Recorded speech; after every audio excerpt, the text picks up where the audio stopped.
అమ్మా ఒకటి చెప్పనా, నాన్న చనిపోయి ఎన్ని సంవత్సరాలైంది. నువ్వు ఇల్లు తిరిగి పనిచేసి నన్ను పోషించావు, పెద్దదాన్ని చేసావు. కానీ నువ్వు పెద్దదాని అయ్యావు కదా, ఇక నన్ను కూడా పనిచేయనివ్వు. దాంతో ఇల్లు నడపడంలో నీకు సాయం అవుతుంది. అవునా, ఏం చేస్తావు? 12వ క్లాసే పాస్ అయ్యింది, ఏం జాబ్ వస్తుందమ్మా?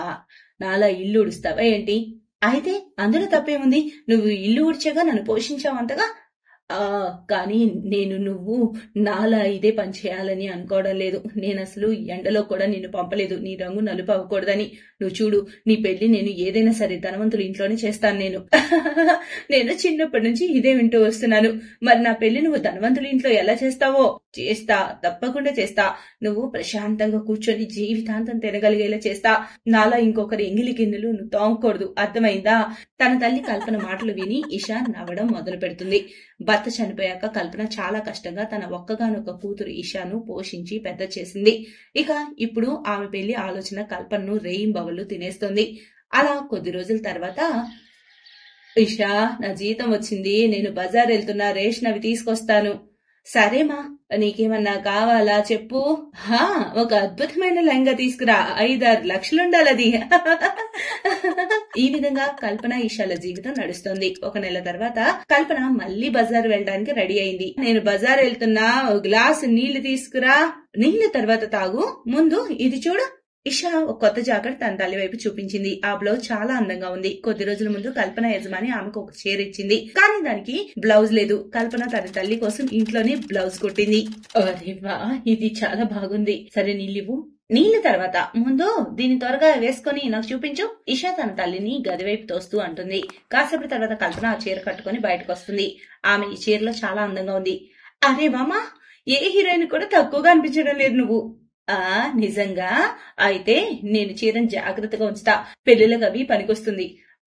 అలాగే, కానీ ఈ రోజు ఇది కట్టుకుని బయటకెళ్ళు.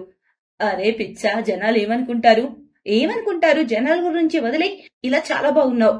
అయితే ఒక పని చెయ్యి, నువ్వు మంచి బట్టలు వేసుకో, ఇద్దరం కలిసి వెళ్దాం, అప్పుడు రిచ్లా ఉంటాం. కల్పన మాటలకు ఇషా నవ్వుతుంది.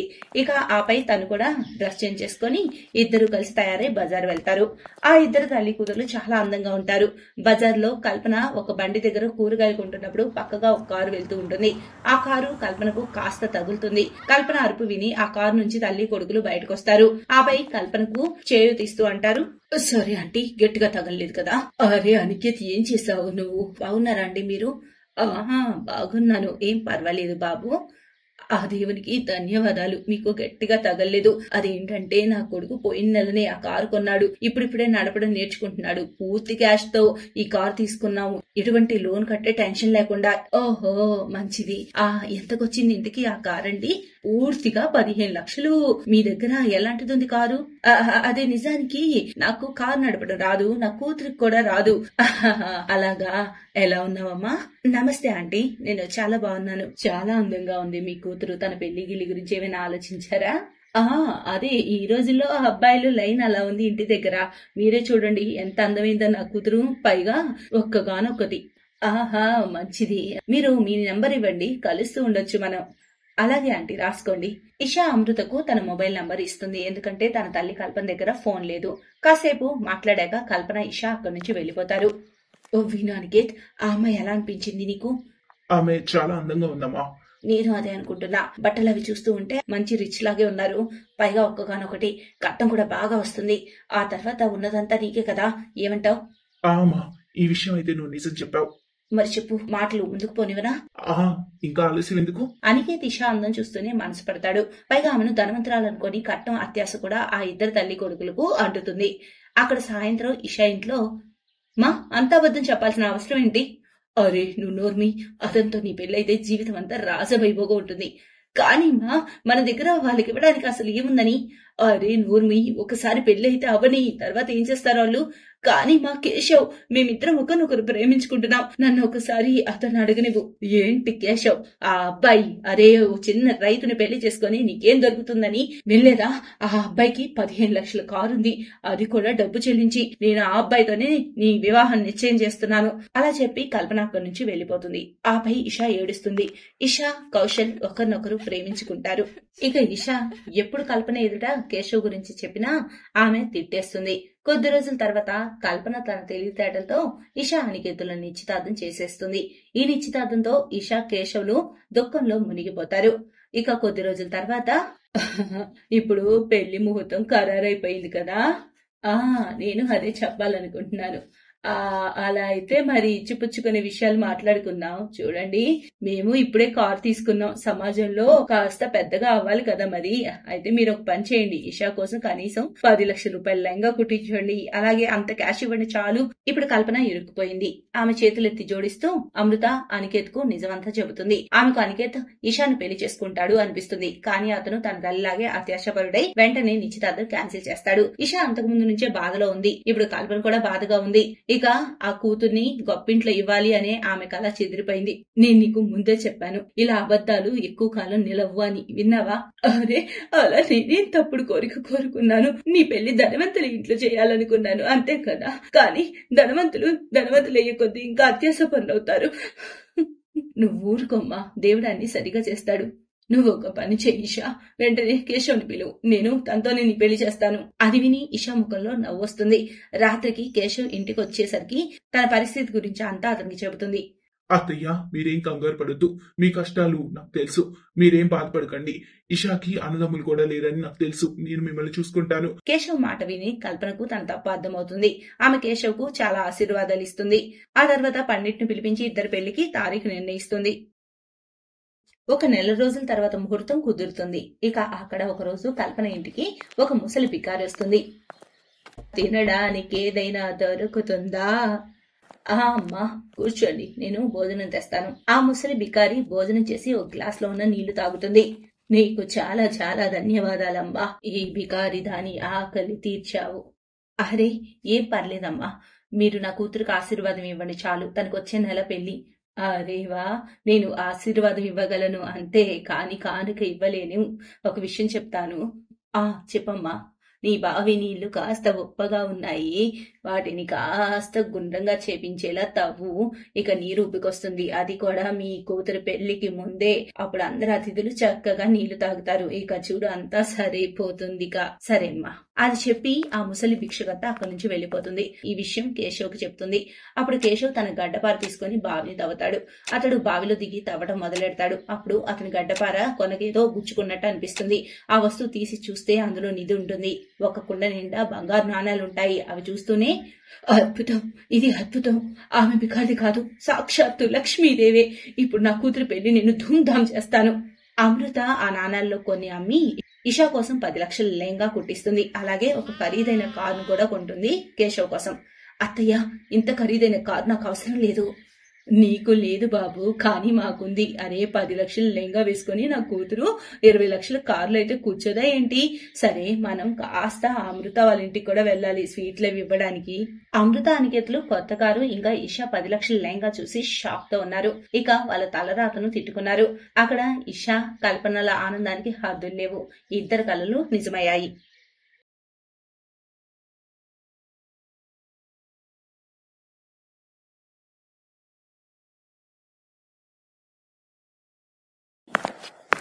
వదినా, ఓ వదినా, మీరింకా తయారవ్వలేదా?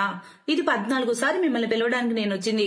ఈసారి మిమ్మల్ని తీసుకెళ్లకపోతే మీకేమో, కానీ నాకు పడతాయి అమ్మ చేతులు బాగా.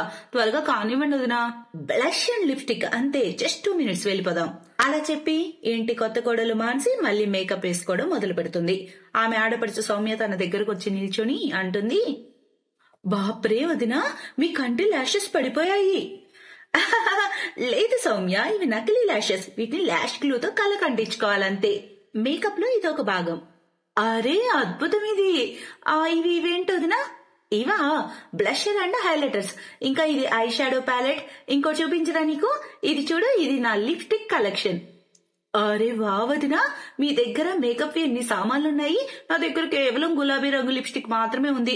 అది కూడా నేను బాగా పట్టుపడితే కొనిపించింది అమ్మ ఏడాది క్రితం. కానీ అలా ఎందుకు? నీ వయసు అమ్మాయిలు అసలు ఎంత మేకప్ వేసుకుంటారో తెలుసా? కానీ అమ్మకు మేకప్ అస్సలు నచ్చదు. తను వేసుకోదు, నన్ను వేసుకోనివ్వదు. ఓహో, సరే వదిలే, ఏం పర్లేదు. ఇక నుంచి నేను నీకు మేకప్ కోసం ఏం కావాలన్నా ఇస్తాను, నా దగ్గర తీసుకో. నిజంగానా? ఓ థ్యాంక్ యూ వదినా. కానీ నిజం చెప్పాలంటే నాకు మేకప్ వేసుకోవడం రాదు. మీరు నాకు మేకప్ చేస్తారా మరి? చెప్పండి వదినా. అయితే సరే రా కూర్చో, ఇప్పుడే నీకు మేకప్ వేస్తాను. తర్వాత సౌమ్య ఉత్సాహంగా కుర్చీలో కూర్చుంటుంది. మానసి కూడా చాలా ప్రేమగా తనకు మేకప్ వేస్తూ ఉంటుంది. కానీ ఈ సందట్లో వాళ్ళు మర్చిపోయారు బయట మానసి కోసం ఎదురు చూస్తూ ఉన్నారని. చాలాసేపటి వరకు సౌమ్య రాకపోయేసరికి సౌమ్య అమ్మ కళ్యాణి స్వయంగా మానసి గదిలోకి వస్తుంది. అక్కడ జరిగేది చూసి ఆమె కోపం నష్టాలని కంటుతుంది. ఆ కోపంలో ఆవేశంగా అంటుంది, సౌమ్య నిన్నెందుకు పంపా ఇక్కడికి, ఈ రంగులు పూసుకోవడానికా? అమ్మా అది కానీ నేనది కొంచెం అలా అది. అత్తయ్య మీరు సౌమ్యపై కోప్పడకండి, నేనే తన్ని ఆపాను. మీరు తన సరిగ్గా చూడలేదనుకుంటా. చూడండి మేకప్ లో తను ఎంత అందంగా ఉందో. అందంగానా? 1వ నెంబర్ భూతంలా ఉంది, అచ్చం నీలాగా. ఏయ్ సౌమ్య, వెళ్ళి ముందు మొహం కడుక్కొని తర్వాత అందరికి టిఫిన్లు ఇవ్వు. వాళ్ళమ్మ తిట్టడంతో సౌమ్య చిన్నబోతుంది. ఇక సైలెంట్ గా ముఖం కడుక్కోవడానికి వెళ్తుంది. తను వెళ్లడంతోనే కళ్యాణి, కబర్దార్ ఇంకెప్పుడైనా నా కూతుర్ని నీలాగా తయారు చేయాలని ప్రయత్నిస్తే. ఏమత్తయ్యా నాలా ఉంటే తప్పేముంది? ఏముందా చెబుతా ఇప్పుడే. ఇంటి పనులన్నీ వదిలేసి ఎర్రటి లిప్స్టిక్లు వేసుకోవడంలో పడితే ఇక ఇల్లు ఏం చక్కదిద్దుకుంటారు? నీకేం పోయింది? మీ నాన్న ఉన్నాడు, ఎంత కావాలంటే అంత ఖర్చు చేస్తాడేమో ఈ నీ ఎర్ర పచ్చరంగ డబ్బాలపై.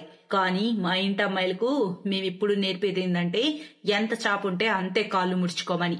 కానీ అత్తయ్య చాలు, నాకు నీతో ఇక వాదించాలని లేదు. బయట చుట్టుపక్కల ఆడవాళ్ళందరూ ఎప్పటి నుంచో ఎదురు చూస్తున్నారు.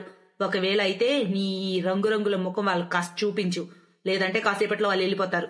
అలా చెప్పి కళ్యాణి అక్కడి నుంచి వెళ్లిపోతుంది. తన వెనకే మానసి కూడా మేలి ముసుగు వేసుకుని బయటకు వస్తుంది.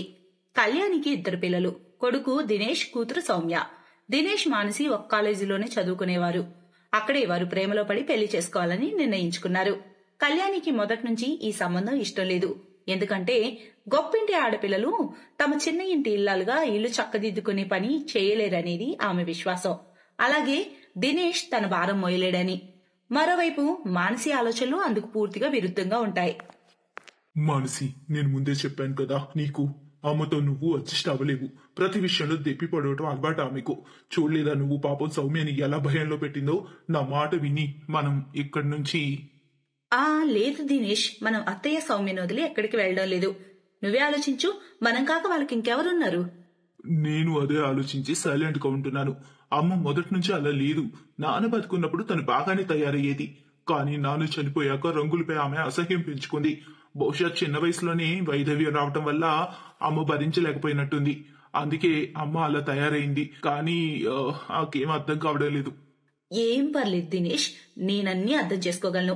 నాకు అత్తయ్య ఏ మాటలు బాధ అనిపించలేదు. కేవలం నేను తన మనసును గెలుచుకొని ఆమె పెదాలపై నవ్వు చూసే క్షణం కోసమే ఎదురు చూస్తున్నాను. ఓహో, అరే పిండిలో మళ్లీ నా వల్ల నీళ్ళు ఎక్కువయ్యాయి. ఇప్పుడు ఏం చేయను? అత్తయ్య చూస్తే చాలా కోపడుతుంది. ఏం కోపడదు, ఎందుకంటే అమ్మ వచ్చేలోపు నేను ఈ పిండిని సరి చేసేస్తానుగా. అది ఇటు వదినా. థ్యాంక్ యూ సౌమ్య, నిజంగా నువ్వు లేకుంటే నేనేమైపోయేదాన్నో. అరే వదినా, ఇదేం పెద్ద పని కాదు. వదినా, ఈరోజు సాయంత్రం మీకేమైనా పనుందా? వదిలేయండి. అరే ఏం వదిలేయాలి? అసలు విషయం ఏంటో చెప్పు. నేను ఫ్రీగానే ఉన్నా సాయంత్రం. నాకు ఐలైనర్ వేసుకోవడం నేర్చుకోవాలని ఉంది వదినా. నా ఫ్రెండ్స్ అందరూ వేసుకుంటారు కానీ నాకు రాదు. నేర్పుతాను నేను, కానీ దాన్ని నువ్వు ప్రతిరోజు ప్రాక్టీస్ చేయాలి. మరి అప్పుడే చేయి తిరుగుతుంది, లేకుంటే అవ్వదు. మరి అవునా? సరే అయితే వదిలేయండి. ఇవాళంటే అమ్మ భజనకు వెళ్ళింది కాబట్టి వేసుకోగలను, కానీ రోజు ఎలా వేసుకోగలను? నువ్వు నీకు వేసుకోలేవు కానీ నాకు వేయొచ్చు కదా. అంటే ఏంటోదినా? నా ముద్దుల ఆడపడుచు గారు, ఏంటంటే ఈ రోజు నుంచి అత్తయ్య ప్రతి సాయంత్రం పూజ చేసేటప్పుడు నేను నీకు ఫుల్ మేకప్ వేయటం నేర్పిస్తాను. ఇక ప్రతి ఉదయం అత్తయ్య గుడికి వెళ్ళినప్పుడు నువ్వు నాకు మేకప్ వేసేయి. దాంతో నీకు ప్రాక్టీస్ అవుతుంది, ఇక అత్తయ్యకు విషయం తెలీదు. మానసి మాటలు విని సౌమ్యకి చాలా ఆనందం వేస్తుంది. అలా కొద్ది రోజుల తర్వాత,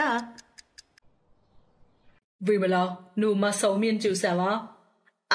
చూశానుగా. నీ కూతుర్ని ఇంకా నీ కోడల్ని ఆ వీధిలో ఉన్న బ్యూటీ పార్లర్ వైపు వెళ్తుంటే చూశాను. ఆ ఇద్దరిని నువ్వు తప్పుగా అనుకోవద్దు కళ్యాణి. ప్రపంచంలో కోడళ్ళందరూ అత్తారింటి రంగు పూసుకొని తిరుగుతారు, కానీ నీ ఇంట్లో చొక్కెదురు వదిలిలాగా ఆడపడుచు తయారవుతుంది. వింత. చూసుకో. కళ్యాణికి ప్రతి క్షణం భారంగా అనిపిస్తుంది. ఈ రోజు ఆమె సౌమ్య, మానసి ఇద్దరిపై పిడుగులు కురిపించనుంది. వాళ్ళు ఇద్దరు ఇంటికి రావడంతోనే, వచ్చావా మహారాణి? సౌమ్య, ఇవాళ నిన్నెవరూ నా నుంచి కాపాడలేరు. దానికంటే ముందు కాస్త ఈమెకు బుద్ధి చెప్పని. ఏమో చెప్పానుగా నీకు, నా కూతురు నుంచి దూరంగా ఉండమని. కానీ నువ్వు అలా చేయలేదు. చెప్పేందుకు తీసుకెళ్ళావు తన్ని బ్యూటీ పార్లర్కి? నీలా తయారు చేద్దామన్నా దీన్ని కూడా? మా ఆపుతావా నువ్వు ఇంకా? నీకేం తెలీదు. నోరు మోయి సౌమ్య, లేదా నీ కాళ్ళు ఎరగొడతా. నీకెంత ధైర్యం నన్ను అడగకుండా బయటకు వెళ్ళడానికి? తప్పుకు వెళ్లాల్సిన పరిస్థితి మా. వాళ్ళిద్దరు బ్యూటీ పార్లర్ కాదు, సౌమ్య అడ్మిషన్ కోసం నాతో వచ్చారు. అడ్మిషనా? సౌమ్యదా? ఎక్కడా? కానీ దాని గురించి నాకేం చెప్పలేదే. ఎందుకు? ఎందుకంటే నీకు చెబితే నువ్వు అసలు సౌమ్యని వెలనిచ్చేదానివి కాదు. నేను మానసి సౌమ్యని ఒక మంచి ఇన్స్టిట్యూట్ లో బ్యూటిషియన్ కోర్స్ కోసం చేయించాలని నిర్ణయించుకున్నాం. లేదు, అనవసరంగా డబ్బులు వృధా చేయాల్సిన అవసరం ఏం లేదు. అదంతా నేర్చుకుని ఏం చేస్తుంది సౌమ్య? నీ పెళ్ళాంలా తయారవుతుందా? లేదత్తయ్యా, సౌమ్య నాలా కాదు, నాకంటే గొప్పగా అవుతుంది. ఇది చూడండి, టౌన్ లో పోయిన నెల మేకప్ కాంపిటీషన్ జరిగింది. అందులో సౌమ్య ఫస్ట్ వచ్చింది. పెద్ద పెద్ద మేకప్ ఆర్టిస్టులు కూడా వెనక నెట్టేసింది. అది కూడా తన దగ్గర ఎటువంటి ప్రొఫెషనల్ డిగ్రీ లేనప్పుడు. అప్పుడు తన తల్లి చేయి పట్టుకొని సౌమ్య అంటుంది, మా నేను ఇదంతా నీ దగ్గర దాచిపెట్టి చేశాను, అందుకు నన్ను క్షమించు. కానీ నిజంగా అమ్మా, నేను వదినలా ఎప్పుడూ అవ్వలేను. ఎందుకంటే తను లక్షల్లో ఒకటి. తను నా వదిన, స్నేహితురాలు. అలాగే అవసరమైనప్పుడు నాకు అమ్మ కూడా. చాలా మంచిదమ్మా వదిన, చాలా గొప్పది, చాలా ఉన్నతమైనది తను. సౌమ్య మాటలు కళ్యాణి మనసును గుచ్చాయి. ఆమెకు తన తప్పు అర్థమైంది. ఆమె సౌమ్య తలపై ప్రేమగా చేపట్టి తర్వాత కళ్ళల్లో పశ్చాత్తాపం చూపుతూ మానసి ముందు చేతులు జోడించింది. ఎందుకంటే ఆమెకు అర్థమైంది, తన ఇంటి కోడలిగా మానసి తప్ప ఇంకెవరూ సరితూగరు అని. Best buddies. హలో ఫ్రెండ్స్, ఈ వీడియో చూసినందుకు మీకు ధన్యవాదాలు. ఒకవేళ మీకు ఈ వీడియో నచ్చినట్లయితే దయచేసి లైక్ చేసి సబ్స్క్రైబ్ చేయండి మరియు ఈ వీడియోపై కామెంట్ చేయండి. ఇంకో విషయం, షేర్ చేయడం మర్చిపోకండి. ఇలాంటి మరిన్ని వీడియోలు మీరు చూడాలనుకుంటే కిందనే ఉన్న బెల్ బటన్ని నొక్కండి. చూస్తూనే